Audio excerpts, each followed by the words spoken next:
Marcus Washington had seen 73 winters come and go. His weathered hands, marked with the calluses of decades spent as a carpenter, now trembled slightly as he waited at the bus stop on Maple Street. The afternoon sun cast long shadows across the pavement, and Marcus clutched his worn leather satchel containing his woodworking tools he still used twice a week to teach free carpentry classes at the community center. The number 47 bus was running late, as usual. "Hey, old man," a voice called out, dripping with contempt. Marcus turned to see a teenager, perhaps 17, swaggering toward him. The boy wore expensive sneakers and a designer hoodie, his face twisted into a sneer that Marcus had seen too many times in his long life. Two other teenagers flanked him, filming with their phones and laughing. The boy's name was Dylan Tucker. He came from privilege, lived in the wealthy part of town, and had never known a day of real hardship. His parents gave him everything except discipline and respect for others. "Yeah, you," Dylan continued, stepping closer. "Why don't you move down the bench? I don't want to catch whatever disease old people like you got." Marcus remained calm, his dark eyes meeting Dylan's with quiet dignity. "Son, there's plenty of room for everyone." "I ain't your son," Dylan spat, his voice rising. He began using racial slurs, words that cut deep, words heavy with centuries of hatred. His friends laughed nervously, their phones still recording. Marcus felt the familiar weight in his chest, the same weight his father had felt, and his grandfather before him. But he'd learned long ago that responding with anger only fed the beast. "Young man, I don't know what's troubling you, but I'm just trying to get home." "Troubling me?" "You're troubling me, being in my neighborhood." Dylan knocked Marcus's satchel off his lap, tools scattering across the pavement. As Marcus slowly bent down to gather his belongings, his old knees protesting, Dylan raised his phone to film him. "Look at this, guys. Perfect for my feed, Dylan Tucker." The voice cracked like thunder, everyone froze. A black Mercedes SUV had pulled up to the curb, and stepping out was a tall, imposing woman in an immaculate business suit. Catherine Morrison, CEO of Morrison Tech Industries, one of the largest employers in the state. Dylan's face went pale. His father worked for Morrison Tech, as a mid-level manager whose job security depended entirely on Catherine Morrison's goodwill. "Ms. Morrison, Dylan stammered. "Quiet." Catherine's heels clicked on the pavement as she approached. She held out her hand to Marcus, helping him to his feet with genuine respect. "Mr. Washington, are you all right?" "I'll be fine, ma'am," Marcus said softly, though his hand still shook. Catherine turned to Dylan, her expression cold as ice. "Do you know who this man is?" Dylan shook his head, his bravado evaporating. "This is Marcus Washington. 40 years ago, when I was a little girl growing up poor in this neighborhood, Mr. Washington taught me and dozens of other kids carpentry for free. He helped us build bookshelves for our homes, taught us the value of craftsmanship and hard work. He wrote me a letter of recommendation for college when no one else believed I could make it." She took a step closer to Dylan, who seemed to shrink with each word. "Mr. Washington is a pillar of this community. He's built half the houses in the old neighborhood. He's mentored hundreds of young people. And you," her voice rose, "you dare to treat him like this?" I didn't know," Dylan whispered. "Didn't know? So you'd treat him with respect if you knew he was important, but it's fine to abuse a stranger? That's even worse." Catherine pulled out her phone. "What's your father's name?" "Robert Tucker." Dylan's voice cracked. Catherine dialed. Dylan and his friends stood frozen as she spoke. "Robert?" "Catherine Morrison. We need to talk about your son's behavior." "Yes, I'll hold." Dylan's friends had already disappeared, running down the street. Dylan stood alone, tears now streaming down his face as the reality of his actions crashed down on him. "Ms. Morrison, please," Dylan begged. "My dad, he'll lose his job." "My family, maybe you should have thought about that before you decided to be cruel," Catherine said. Then she paused, looking at Marcus. "Mr. Washington, what do you think should happen here?" Marcus studied the boy, really looked at him. He saw fear, yes, but also something else, the terrible realization of having done something irreversible. Marcus had seen that look before, in the mirror, many years ago when he'd made his own youthful mistakes. "May I speak with the boy?" "Alone?" Marcus asked. Catherine hesitated, then nodded. She walked a few feet away, still on the phone but giving them space. Marcus sat back down on the bench and gestured for Dylan to join him. The boy sat, his whole body trembling. "Why'd you do it, son?" Marcus asked, his voice gentle now. I don't know. My friends, they always joke around like that online. I thought it would be funny. I wanted views on my video. Dylan's voice broke. "I'm sorry. I'm so sorry. You don't even know why you hate me, do you?" Marcus said quietly. "Because I'm black? Because I'm old? Or just because you thought it would make you look tough?" "I don't hate you," Dylan sobbed. "I don't hate anyone. I don't know who I am. My parents are always working. My friends only care about likes and followers. I wanted attention. I wanted to matter." Marcus was quiet for a long moment, watching the sun dip lower in the sky. You know what's funny about respect, son? You can't demand it, and you can't buy it. You earn it. And the quickest way to lose it is to treat others like they don't matter. I know that now, Dylan said, wiping his eyes. But it's too late, isn't it? My dad's going to lose his job. Everyone's going to hate me. My life is over. Maybe, Marcus said. Or maybe this is where your real life begins. He pulled out his wallet and extracted an old, faded photograph. It showed a young black man in handcuffs, being led away by police officers. That's me, Marcus said. Age 19. I got arrested for assault. Beat a white man outside a bar because he'd said something I didn't like. Spent a year in jail.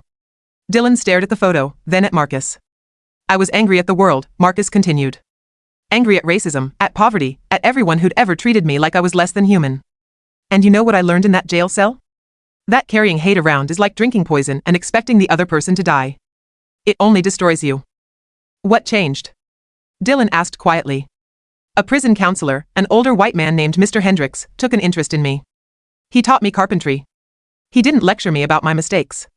He just showed me that I could build things instead of destroying them. He gave me a chance when I didn't deserve one. Marcus looked at Dylan seriously. I'm not saying what you did was okay. It wasn't. You hurt me today, and you hurt everyone who looks like me when you use those words. But I also know that people can change. The question is, do you want to? Yes, Dylan said immediately. I swear, yes. I'll do anything. Marcus stood up slowly, his tools now gathered back in his satchel. He walked over to Catherine, who ended her phone call. Ms. Morrison, I don't want this boy's father to lose his job over his son's stupidity. Catherine raised an eyebrow.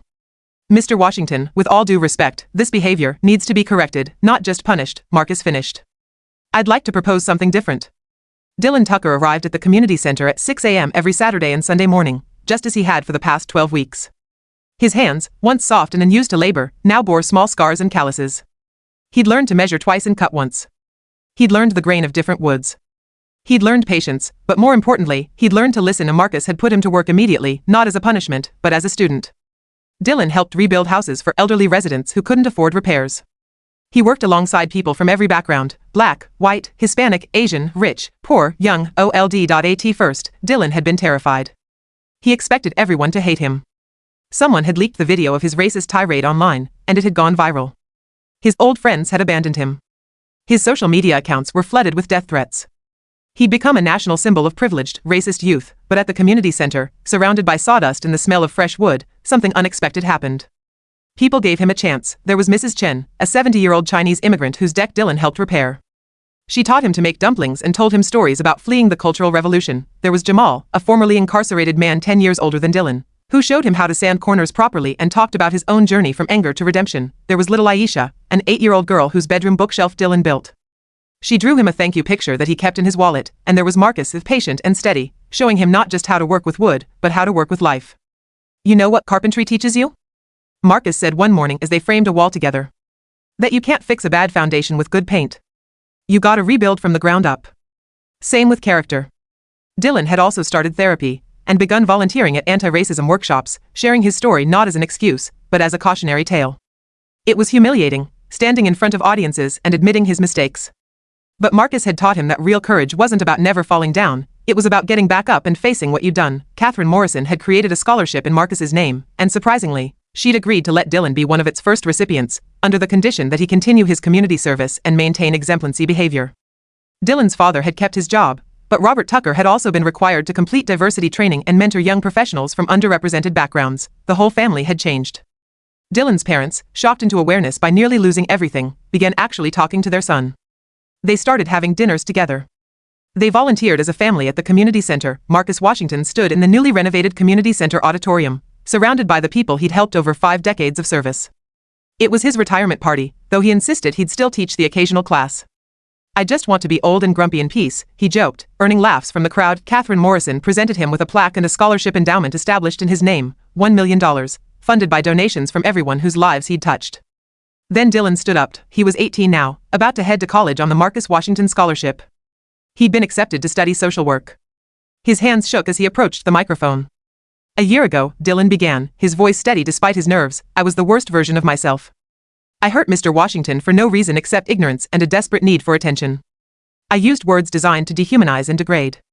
I represented everything ugly about our society. The room was silent. Mr. Washington had every right to let me face the full consequences of my actions. He could have let my father lose his job. He could have pressed charges. He could have simply walked away and let me destroy myself. But he didn't. Dylan's eyes found Marcus in the crowd. He did something much harder. He held me accountable while also believing I could be better. He taught me that making a terrible mistake doesn't have to define your entire life, but only if you do the hard work of truly changing.